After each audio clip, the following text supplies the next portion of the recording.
Voices, the things they said, voices, some from those dead, all the voices heard.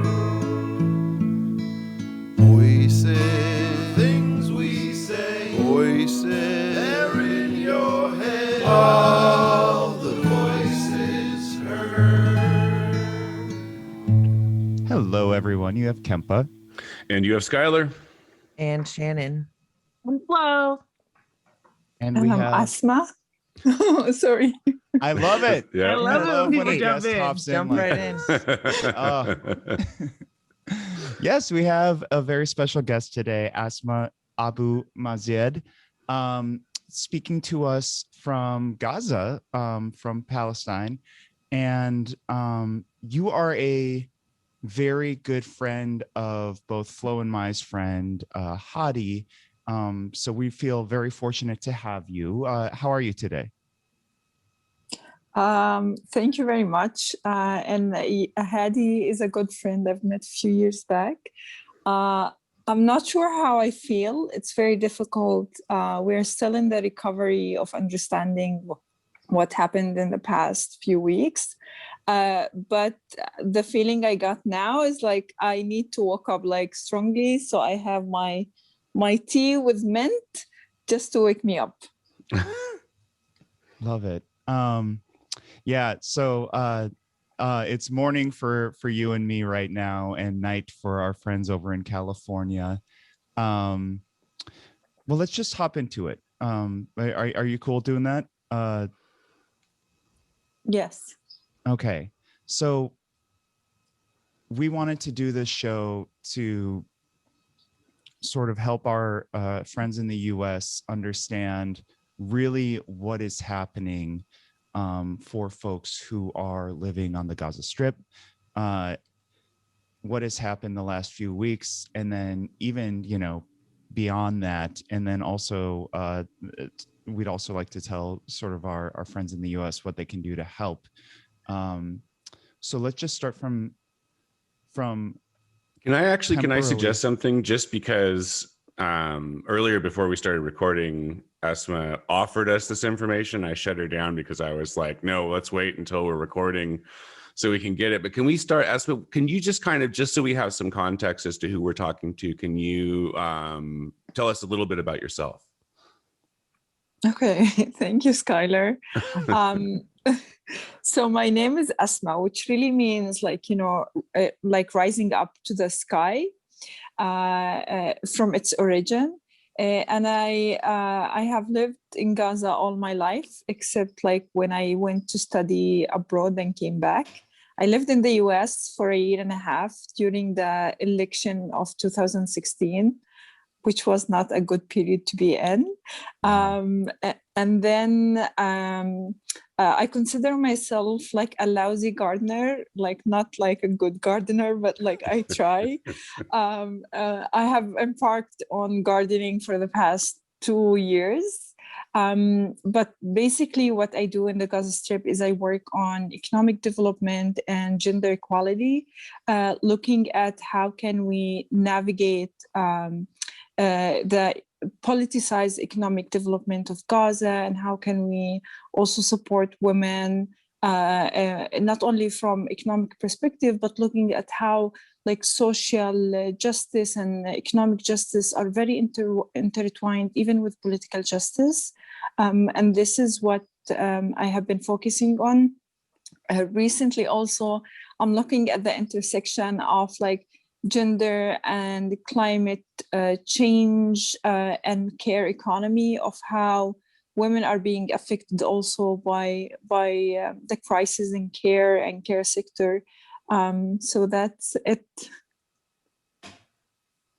Yeah, thank you very much for that. And also thank you, Skylar, for the context. The only reason was because she tried to tell us all of that 10 minutes ago. And I was like, no. We all said no,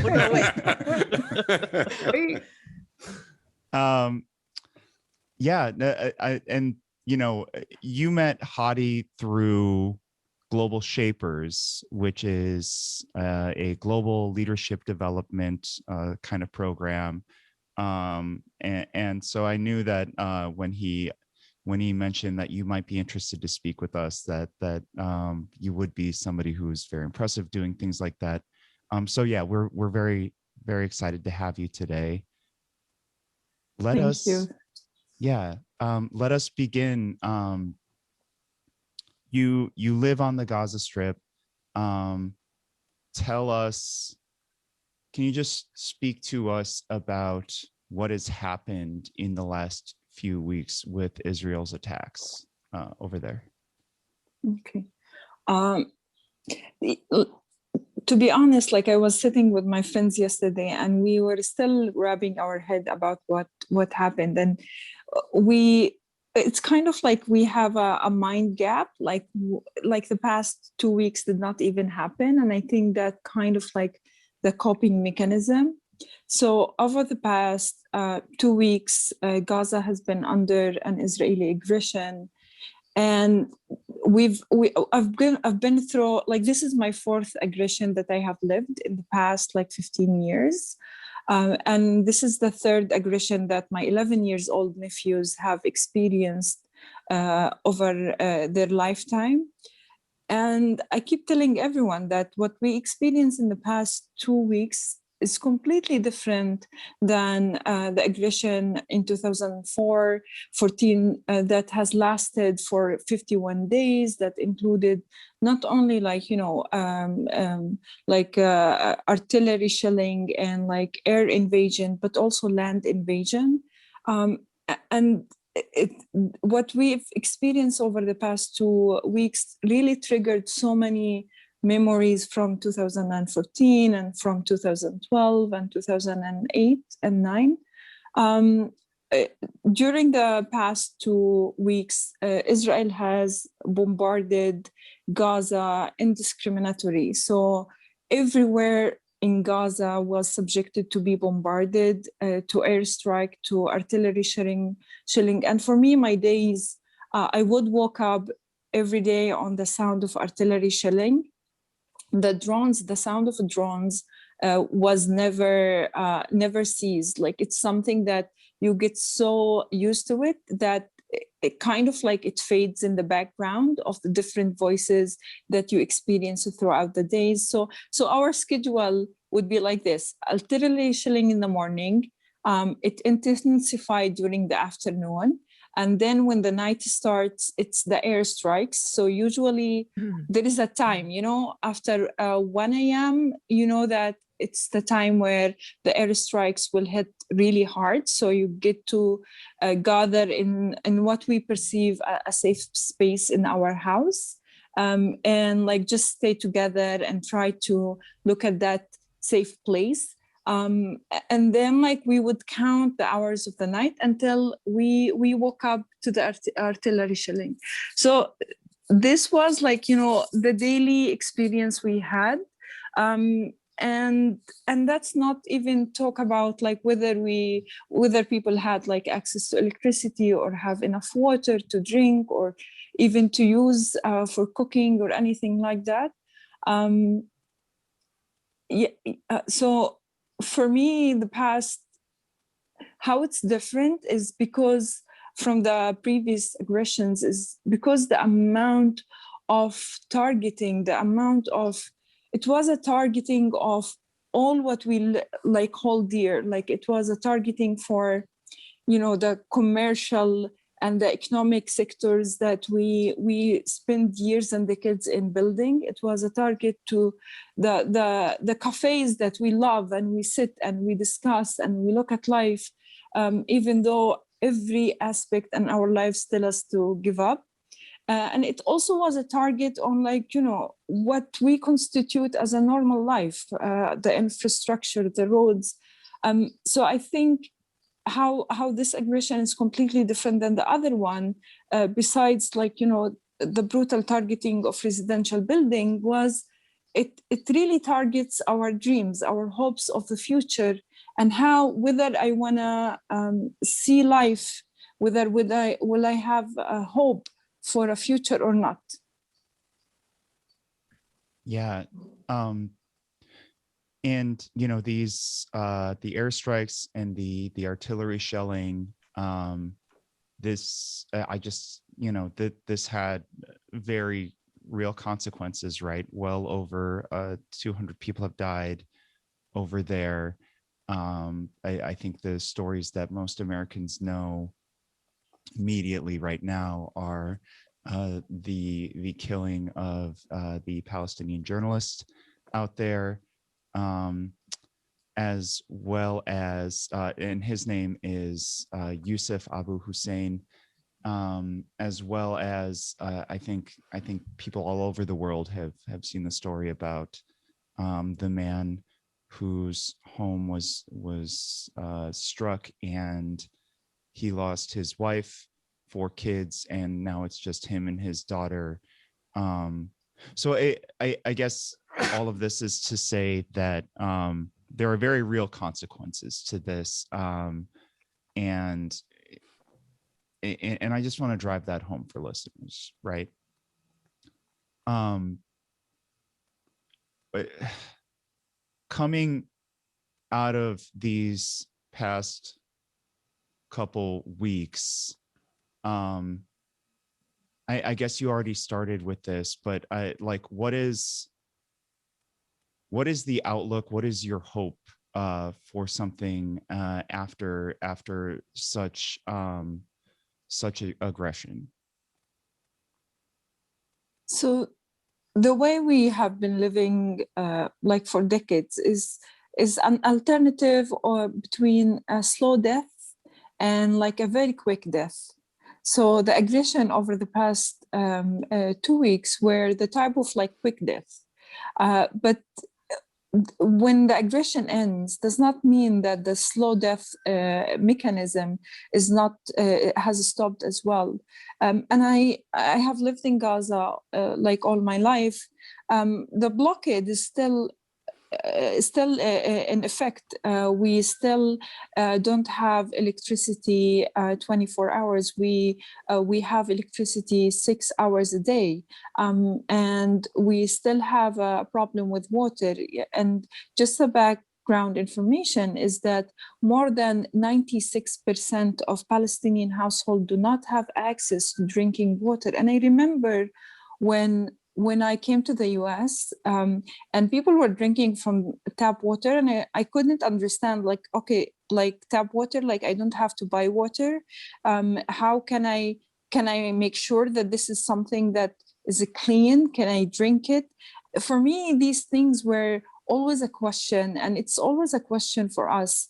And I remember when I came to the US, and it was Christmas, and there were lights everywhere, and the first thing, the impression that I had is like, I stood and looked at all the lights, and I was thinking how many houses these lights can light up in Gaza, and how much this. I was considering it as a waste. I know that people celebrate, the lights, and it gives them joy, and I understand that, but I couldn't separate myself from thinking how much of that energy, how much of that electricity is much needed, even for the hospitals. So yes, the aggression has ended, but still hospitals are facing so much problems in getting fuel and electricity to treat the more than 1,600 people who were injured. And this is coming to a health sector that already has been depleted. We already do not have access to so much medication, to so much medical services that was also affected by the COVID. So the way I look at it is that it's not the struggle has not ended, and it will not end without any a practical solution. You asked me about whether I see any hope.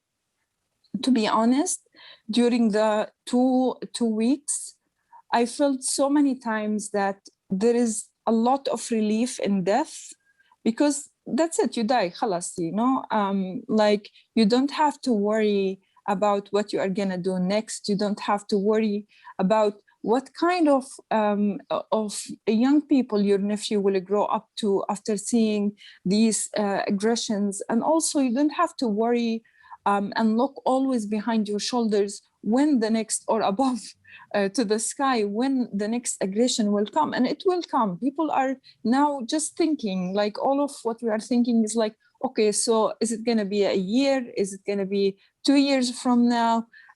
Do we want to stay here? How we are going to prepare for that?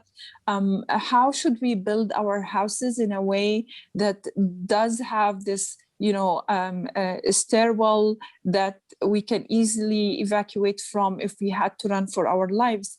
So I feel that this is a mental torture that I don't know how longer I can keep that, or keep experiencing that, or keep thinking about it.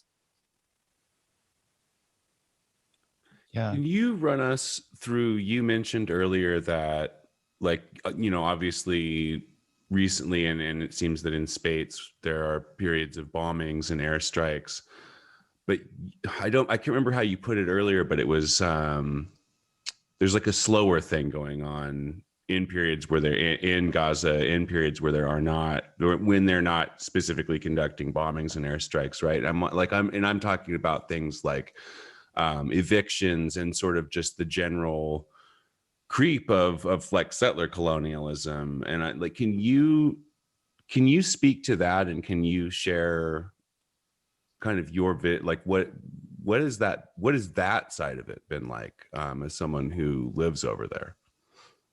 Okay. Thank you, Skylar. So one thing is important to understand is that the Israeli occupation has really managed in like separating the Palestinian experience by creating different forms of struggles for each Palestinian. So for example, when we look at Palestinian in Gaza, over the past 15 years, we have been under blockade. So it looks from the outside that, oh, there is no Israeli military in Gaza. But if you look at how things is going on, yes, there is no Israeli military in Gaza, but we do not have freedom of traveling. We don't have freedom of even goods coming in and leaving. We don't have control over water. We don't have control over the sea. We don't have control over the land.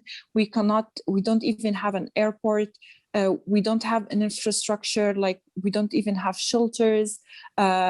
Even most of the agricultural land, which constitute our food security, is existing on the eastern perimeter of Gaza, which we are not allowed to grow, for example, trees because of security issues. So this is the experience of Palestinian in Gaza. Now, the Palestinian West Bank, they have a slightly different experience. So in West Bank, it's more of like building of Israeli illegal settlements. The number of Israeli settlers has expanded from 200,000 people to 600,000 people, and most of them are American, coming with American citizenship, coming to live in West Bank. And these Israeli settlement usually control water resources. It is built on the displacement of the Palestinian, particularly the Bedouin communities in Area C there, all titled as security concern.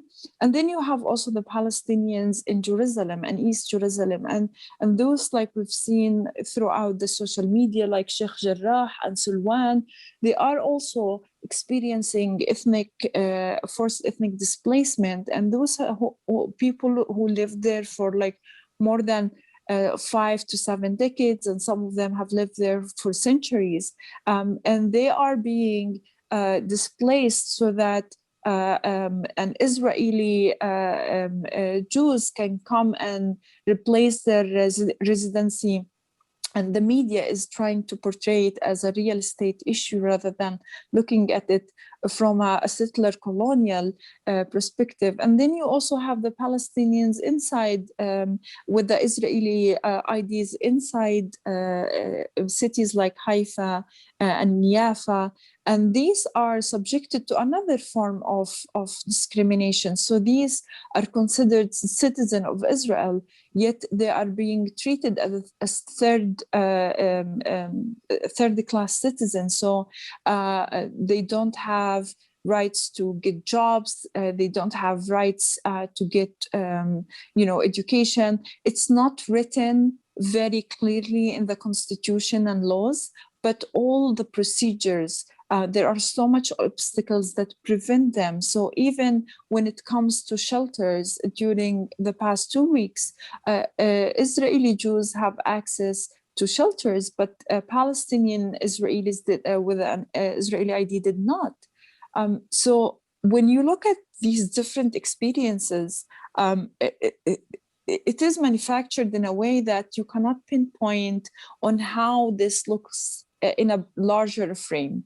And that's the purpose why they try to individualize our conversations. So when we talk about Gaza, we only should focus on Gaza rather than looking at it from like an overall perspective. Just to follow up, like a comparison that is being thrown around a lot that I see is people comparing the situation over there to like South Africa under the conditions of apartheid. And there's like, that has been kind of a contentious comparison. There's pushback by people who are more supportive of Israel about that. In your opinion, in your lived experience, would you say that is an accurate compare? Would you say that like the conditions that Palestinians are living in right now are comparable to an apartheid state? So yes, and we have been saying that for so long. Like we have been saying for decades that this is ethnic cleansing, that more than 800,000 Palestinians were displaced like 7 decades ago. But nobody was listening. Only when the Human Rights Watch issued its reports, and when the Israeli Human Rights B'Tselem said that it's apartheid, that people starting even saying that word. There are so many organizations that people refer to when they want to get their information about Palestine, because they are objective, that still refuses to use the word apartheid, because there is so much political pressure for not using that word. And I really think that like the use of accurate words is very important. And it was extremely exhausting for me and for so many Palestinians to go on media, particularly Western media, during the past 2 weeks and try to, push for a space to say our narrative that is usually get twisted, and usually, we are not, they don't even say. For me, I find it completely dehumanizing when they say that, for example, Palestinian died, like without any explaining, without any, with the titles, without showing what does it mean, like who killed them, how did it happen? The classic passive verb of they died, but there's sort of an implicit, we don't know who killed them, right? Right. Exactly. I feel like you see that a lot, where it'll be like a headline, like someone succumbs to a head injury or something. And it's like, well, a sniper shot them. Like they just don't, that's not how they put it in, in the New York Times. Exactly. And also words like clashes, words like aggression, ethnic cleansing, and there is always this question about Palestinians are violent. We are under constant pressure to always try to prove that we are human enough so that they can listen to us.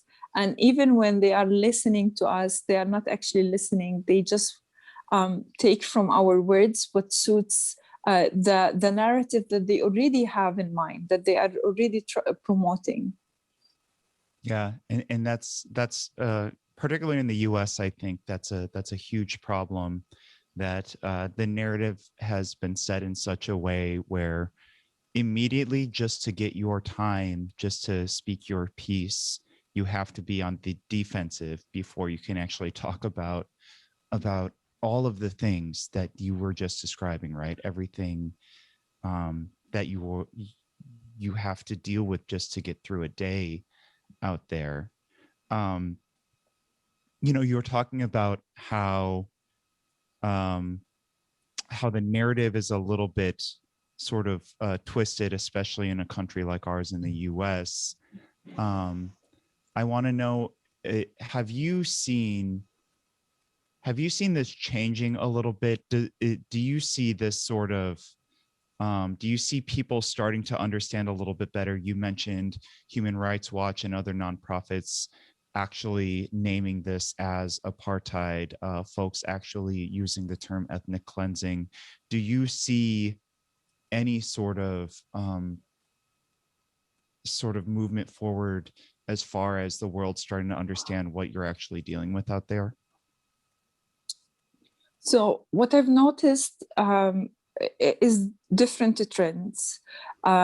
Like one of the trends that we have been noticing is that there are more voices that is becoming vocal. There are more people who are talking about the Palestinian cause, giving a space for Palestinian voices to be heard. And that's really good. And the pressure that has been happening in the US on the policymakers are really something that really warms my heart. And that's only because we are seeing collective solidarity between movements, between like different social justice movements. And that's like from the Black Lives Matter, from the LGBTQA communities. We've seen that sense of solidarity and support that we haven't seen that strongly in the previous aggressions. But I also see how the momentum is very related to something brutal. And I always wonder, do we have to go through so much like, massacres and so much blood and brutality so that people take action and try to influence it? Like, why more than 60 children has to be killed so that people think that it is time for us and for them to make a stand and to move and do something? And I'm really hopeful of the movement that is happening, but I'm also seeing the pushback, like the censorship, Facebook to Instagram, that has been putting on the Palestinian content, not only the Palestinian content, but also the Colombian content, the indigenous people in Canada content during the past like a few months. It gives us a sign that even the platforms that has been used as a tool for the oppressed to tell their narrative, it is being shut down and it is being censored so that they are not changing and dismantling the system. This is one thing. And another thing, what scares me is that only like 2 days ago, Israel has announced a support of $1 billion to build its social media strategy. And I'm thinking of the next aggression. We will not have a space to talk about what we are experiencing. We will not have a space to have our narrative even heard. And the social media has played a huge part in like mobilizing people and showing them what's going on. So I'm afraid that we will be losing this momentum. We will be losing the magnitude of support that we have witnessing over the past 2 weeks. Yeah. I'm sorry, I'm not trying to draw a very bleak picture of No. the future. I really try every day to walk up and like, look at the light at the end of the tunnel, but it's a very long tunnel and I can barely see the light. So I'm not pessimistic. I'm someone who is very hopeful, and I feel bad that I have to also stress that again and again, but it is what it is, Yeah. We jumped right into this interview, and as you spoke, and there's so much to tell, right? There's so much to talk about. But I realized that we never asked you how you are, and if you're feeling, kind of where you are emotionally right now. It's a very difficult question to navigate because it makes you ask a lot of existential questions. My answer is that I'm physically okay. My family is physically okay, physically fine, but we are not okay. And I'm not sure if we will ever be okay. This is the fourth aggression, and we haven't even recovered of like what we experienced in the previous aggressions and from the daily lives. And when I read about the post-trauma disorder, I laugh because like I don't know what's post-trauma. So we are in a constant trauma. So I don't know how a person who is in a constant trauma navigate that. But what I can say is that we are still gonna, wake up every day and try to do our best and see how can we make this tiny space looks good. Still have a laugh with our families, still garden and produce food and have laughter. That is something will not change. And I hope that it will not change. Can we talk about the arguments that folks, particularly in US media, tend to throw out from the other side? The idea that, both sides are being aggressive, or, we don't know the full history, so we don't have a place to speak out on what's happening out there. What do you say to arguments like that? So for the question is that it's complicated. My answer is it's not complicated. There are as Palestinians, what we really want to have is as simple as a life free of violence and oppression. So you either support that or not. It's as simple as that. And I was talking to a friend of mine, and he's like, "Yeah, Palestinians want peace and equality." And I told them that I don't know how peace look like. I don't know how justice look like because I've never experienced it. My ancestor never experienced it. The only constant thing that we've experienced is oppression and violence. So what I really know that we want is a life free of these. How the future and how the life would look like after we no longer have oppression and violence, then we will figure it out then. But I cannot have the capacity to imagine. So for those people who think that it's very easy to say that it's complicated, but you are saying that from a point of privilege. You can go and educate yourself. There are so many resources out there, so many books for Palestinians from Israeli scholars. And you can read and you can engage in a discussion and you can listen to narratives and story, but don't shut it. If you are too lazy to do that, then say, I don't want to exert an effort and just do that. But don't try to discredit all of our suffering and just say it's complicated. I cannot get engaged into that.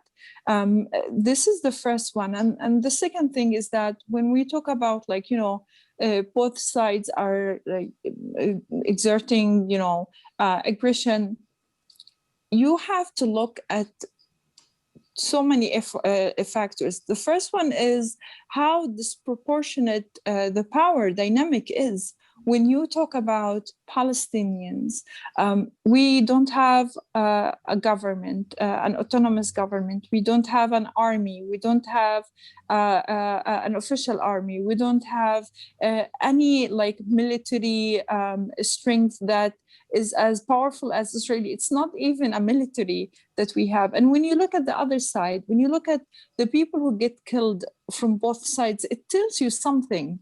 It tells you that the Iron Dome is protecting all of Israel while we don't have that luxury. It tells you how the U.S. is part of this, disproportionate and indiscriminate killing of the Palestinians because they support the Israel with arms.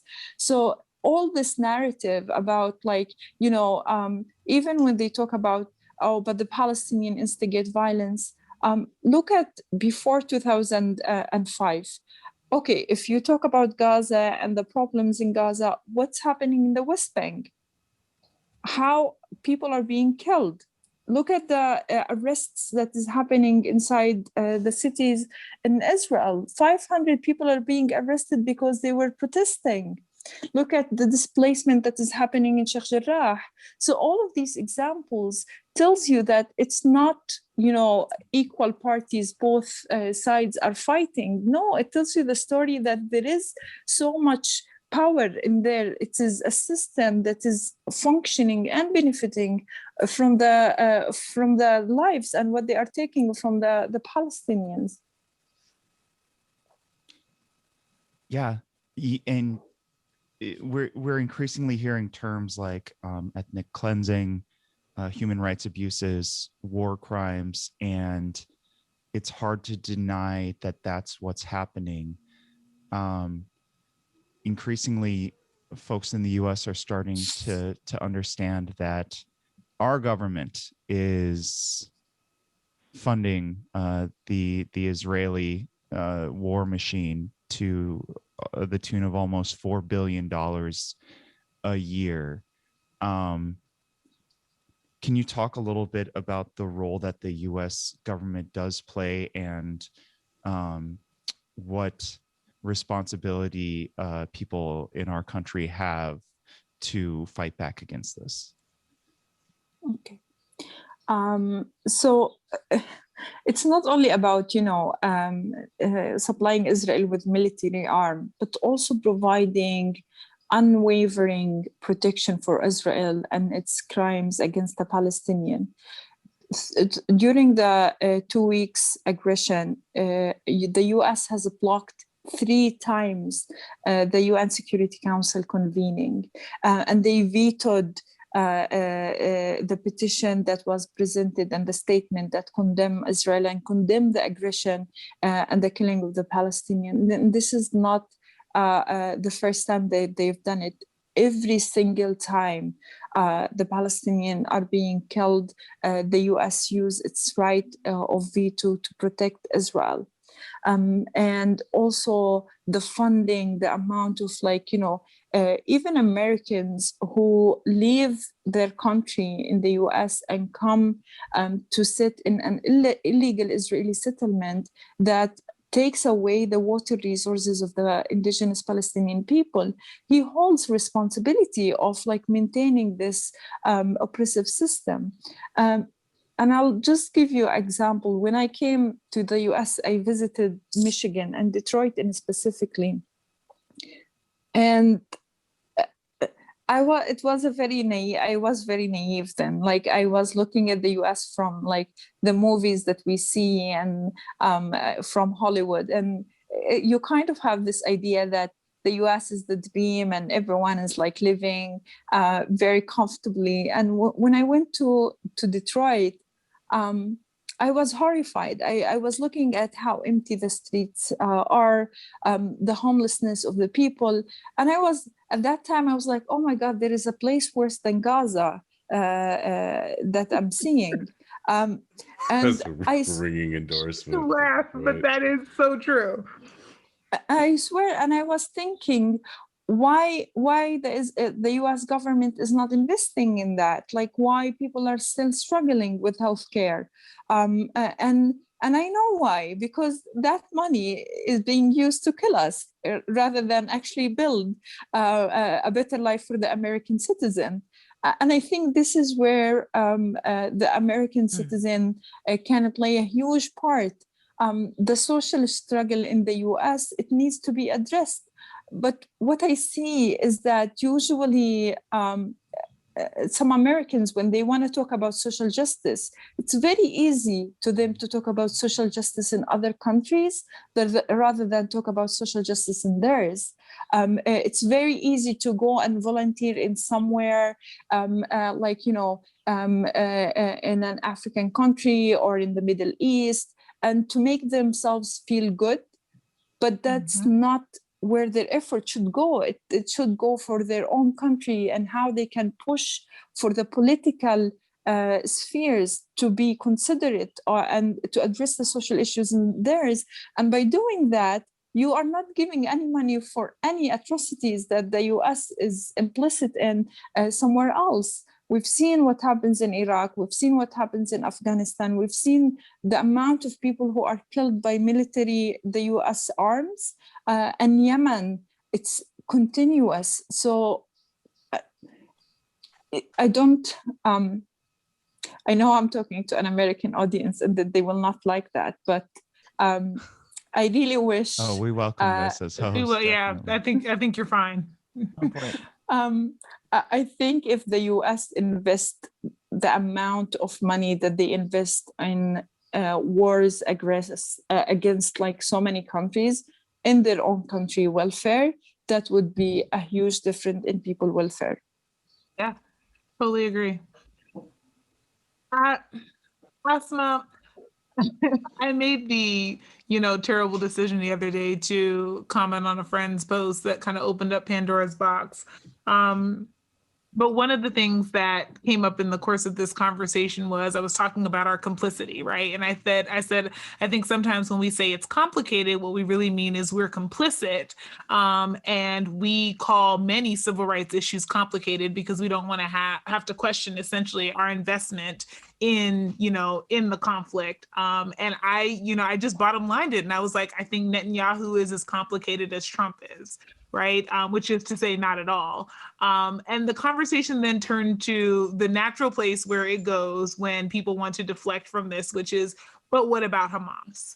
And there was a really kind of strange person in the conversation who went on to say, like, people are doing really well, and the issue essentially in Gaza is Hamas. And so I'm really curious to know your thoughts as somebody living there on the Hamas factor, because we haven't talked about it yet, and it always kind of comes up. I mean, we frequently in the U.S. describe, discussing what's happening in Israel and Palestine as kind of the third rail of politics. Like, people will go a certain place, but this is very rarely something that is on the table to be able to talk about. And so I'd love for you to be able to, to help through your perspective to educate our listeners about, say more about what's happening in your perspective on this.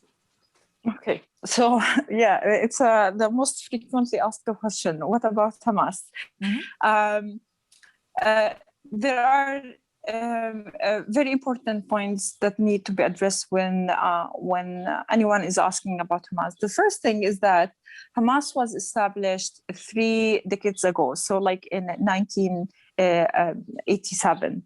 Yet the Palestinians have been being displaced since 1948. So it's from like 7 decades ago.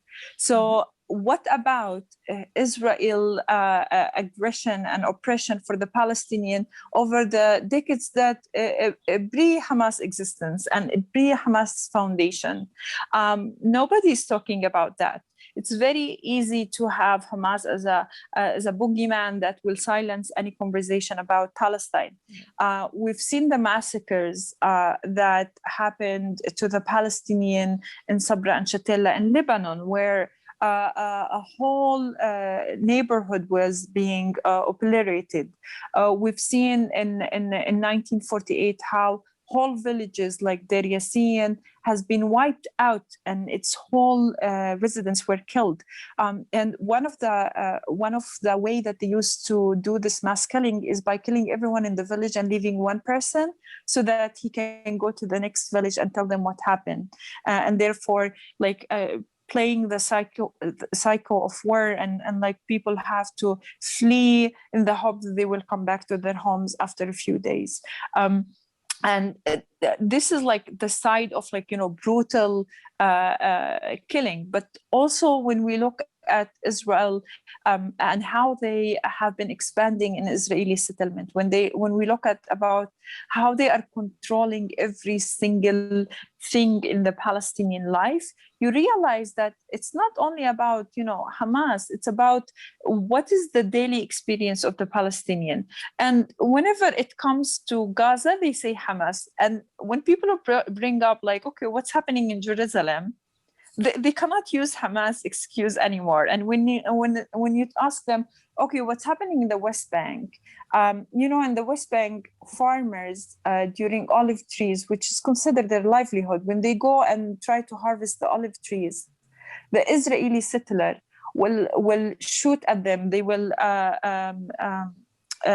unleash their dogs so that they can attack the farmers while they are farming their land, if they were allowed to go to their land.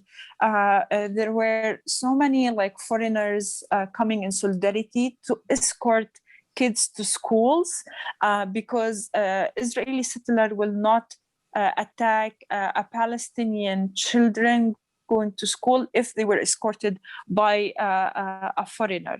But and therefore, like, there were so many foreigners coming from the US and from Europe just to escort every day a child from his house to the school and from school back to their house. And these are the things that people do not want to see, because it's much easier to blame it on Hamas. Yeah, I think it's a boogeyman, and I think also we're frequently being told these stories through an American lens, which is to justify our own engagement in this conflict. And so I'm really thankful to you for being able to just take that time to be able to lay some context, because I don't think there's often a pushback when people say, "But what about Hamas?" Yes, and what hopefully in my life would be interesting to see how, if interest aligned, how the portrayal even of Hamas will be different. And I look at the example of Nelson Mandela, how until 2008 he was still in the terrorist list of the US. Yeah.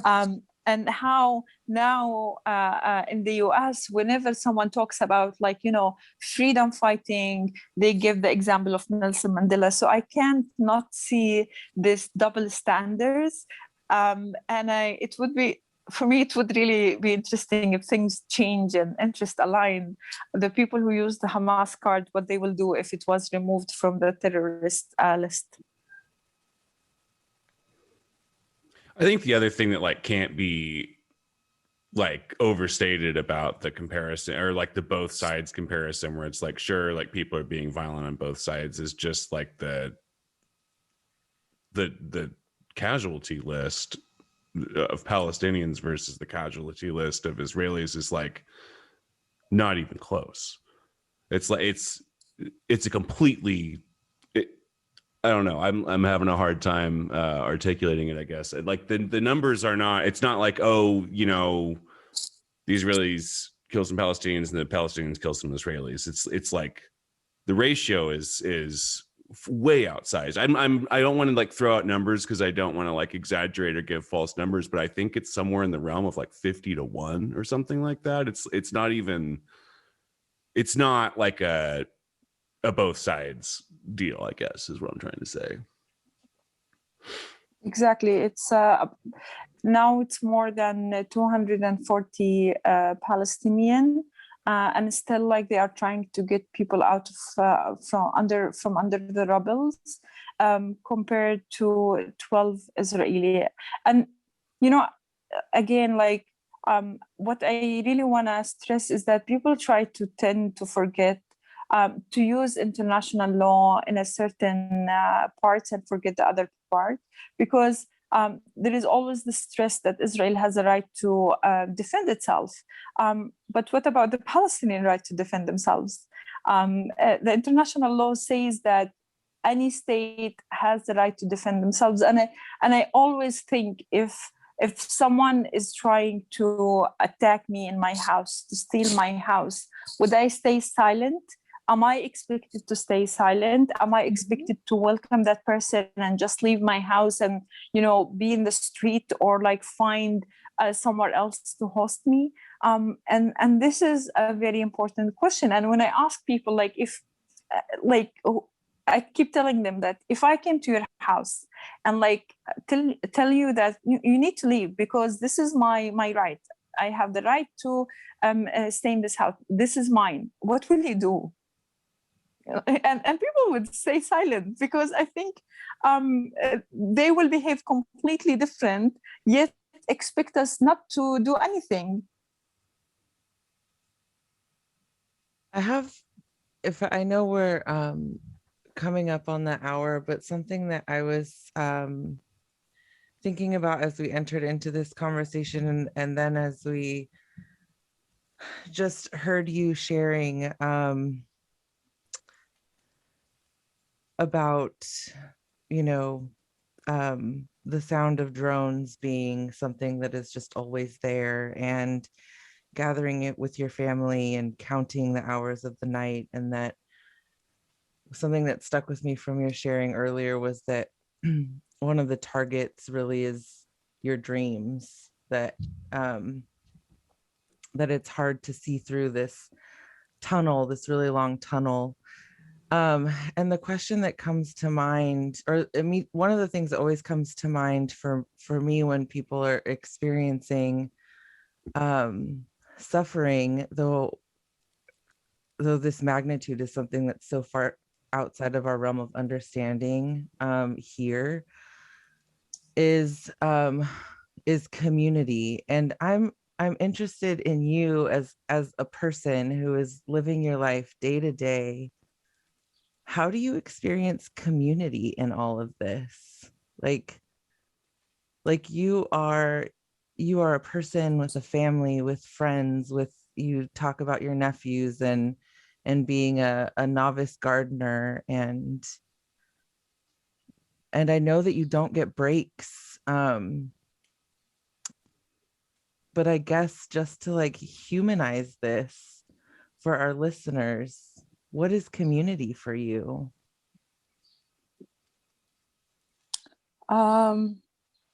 Community for me is during the month of Ramadan, where we break our fast. We share what we cooked every day with our neighbors, so that we all have something to eat, and we all have a taste of what everyone is eating. So we can't sit together, but yet we share the plate, we share the food. Community is very much in the young people after the aggression, trying to think about how can we volunteer, what can we do. How on Sunday 2 days ago, all the young people and old people went out to the street to clean them from the rubble, because we all believe that we will rebuild Gaza again. Community for me is about how even we feel guilt when one part of the Gaza Strip is being targeted so much, while the rest is targeted less more, and therefore we all end up not sleeping, because we don't want to feel that we are failing those who are being targeted on a daily basis. Community for me, already we don't have the individualistic, one of the characteristics of the Palestinian community is the collective. And throughout history, there has been so many examples where, for example, the Palestinian village would try to build autonomy. They will try to support each other. In the 80s, there is this very interesting movie. It's called the Wanted 18, and it's about an 18 cows that became wanted from the Israeli military, because the Beit Sahur village in West Bank has bought these 18 cows and started producing milk, so that they provide the cheese and milk to the Palestinian families in the village rather than buying them from the Israelis. So the military were looking for these eating cows, and like it was. It's a very interesting documentary that you can see how the community were doing all their best to protect the 18 cows and hiding them in their houses and transferring them at the middle of the night and so on. So this is not something that is alien to us. Actually, it is very ingrained in our fabric as Palestinians, that we are all into this together, and we've seen it. When the Palestinian refugees were expelled in 1948, we've seen it during aggression and after aggression. But there is a limit to how much the community can support itself if it's not being refurbished. We have already exhausted all of our energies and all of our resources across the past decades. So even if we want to help, we don't have the resources anymore. And you cannot imagine how people who lost their houses during this aggression, when volunteers would approach them with financial assistance, they would refuse to take it because they keep telling them, we are not beggars. We are not there for the money. It's beyond the money. It's beyond that. So what the volunteers have done is that they wrap it in a really nice way, and they told them, no, this is thanks God for your safety gift. It's not an assistant. You've driven home pretty strongly,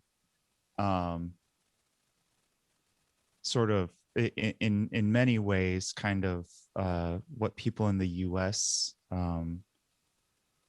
are getting wrong on this, and I mean, in some ways, it feels like you're making a big ask because you're asking people in the U.S. to fundamentally change who they are, to fundamentally start being people who take care of each other, and that is not historically in our culture. It's, as you mentioned, it's a very individualist society, and I'm out in Montenegro right now, not a rich country either, and I've been astounded by how well people take care of each other.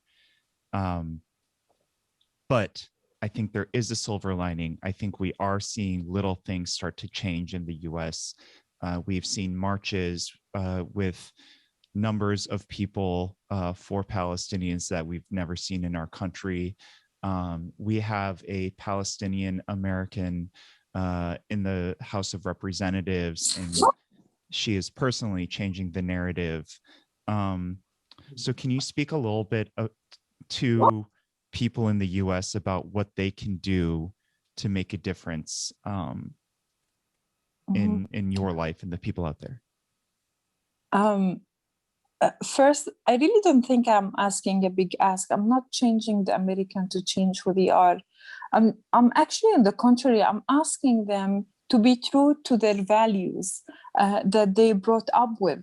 That when Americans in their schools are taught about the importance of freedom, this is something they is so ingrained in their consciousness, that the freedom of speech, the freedom of being, and that's what I think I'm asking them is just, because you are someone who experienced freedom, because you are someone who understand what is meant to be free, and that is a place of privilege.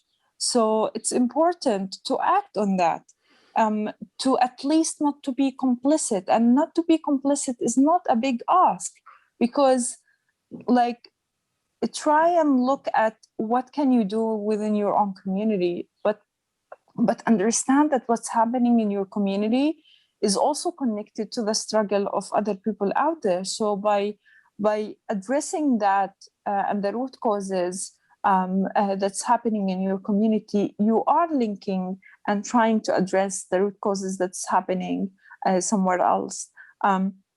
Yes, I'm seeing a change in the American narrative, and to be honest, this is the first time I'm seeing it. Europe has been very quiet compared to the US during this aggression, and I think there is chance. What I'm asking from the US citizen is that, can you please push that your tax money be invested in addressing the social issues that the US is suffering from, and not being used to fund military? That's the least thing that you can do. And it's not because it helps save us, but it helps save you rather than saving us.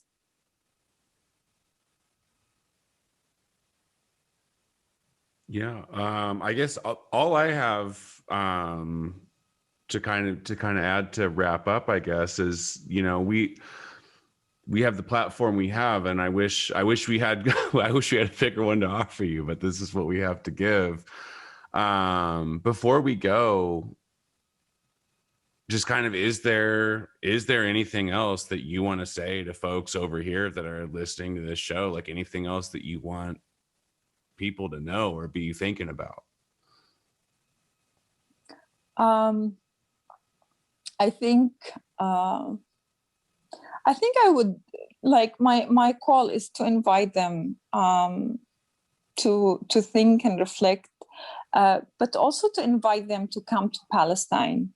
And I don't mean like, you know, like to come to Israel and see the beauty of the beach and so on. No, to come with an open mind to learn and understand. This is the first thing I know, and I know it's very difficult. It could sound like a difficult ask, but my wish for the future is that, I'm quoting my nephew when during the last night of the bombardment, when his mom was telling him like, what we are gonna do if we have a ceasefire, what do you wish to do? And one of them said, I want to go home. So I have a twin baby nephew, 11 years old. They are no longer babies. And one of them said, like, I want to go home. And she's like, but we are home. And he's like, no, I want to go to a home that is free of bombardment. And I know, and he's a tough boy. He's he's the kind of children who does not show his emotion.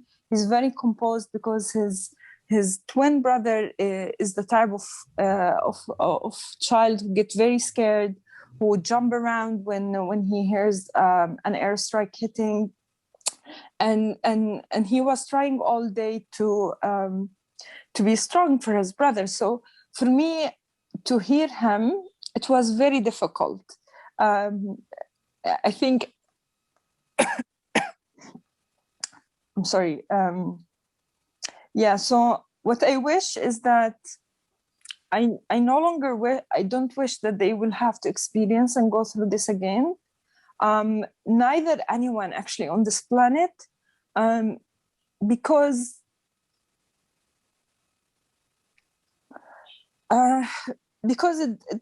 it no longer gives you a reason to live, and we love life so much, and I don't want them to keep saying that they love life, yet there is nothing for them to continue living.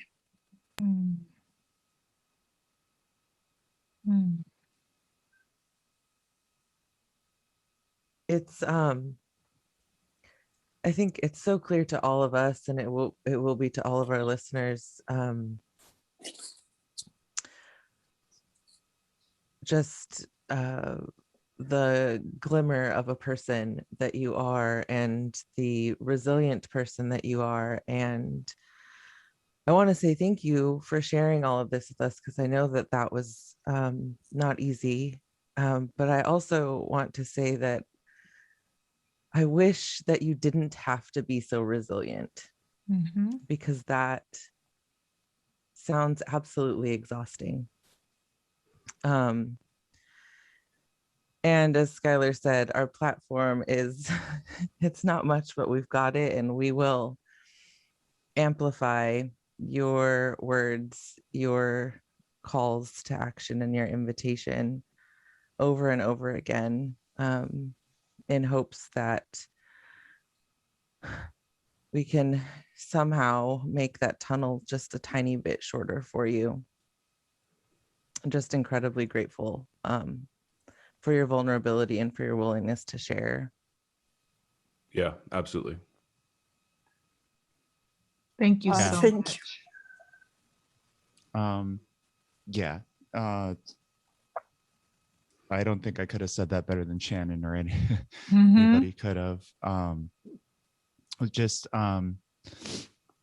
incredible having you on to talk with us today. And yeah, this is just an incredibly difficult fight. And when I talk to somebody like you, I'm just awestruck that you're able to keep doing what you're doing. So Asmaa, thank you so much again for coming on today. Thank you. And I'm sorry, I cracked at the end. So It's totally Don't thank you. apologize. Definitely don't apologize. Yeah. And thank you for having me and for this discussion. I enjoyed our gardening conversation. Listeners, this was when I was having technical difficulties, and so all the other hosts got to enjoy Asmaa while I was scrambling to get online. Yeah, in addition to growing everything from lettuce to mint to rosemary, she's also growing guava and almonds and like really advanced things that require some serious knowledge. So don't listen to her when listen to her when she says, "Oh, just a little garden here." Anybody who knows it takes some real skill to be able to keep those things alive. We try. That's the least thing we can keep alive under our control. Yeah. Well, Asmaa, thank you so much for coming on. And I would like to, if you're okay with it, to maintain contact with you in the future in case there's anything else you feel that we need to be sharing with the people of California. Thank you. And thank you, Shannon, Flo, and Skylar, and Dave for this conversation. And I really hope that things will solve itself so that next time we talk about pets and dogs and cats and ducks, and my nephew would be with me talking about his ducks. Looking forward to that a lot. Yeah. Can't wait for that duck episode.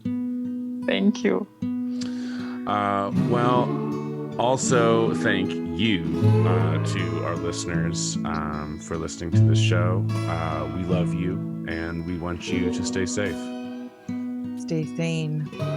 Stay healthy. And stay away from me until at least June 15th.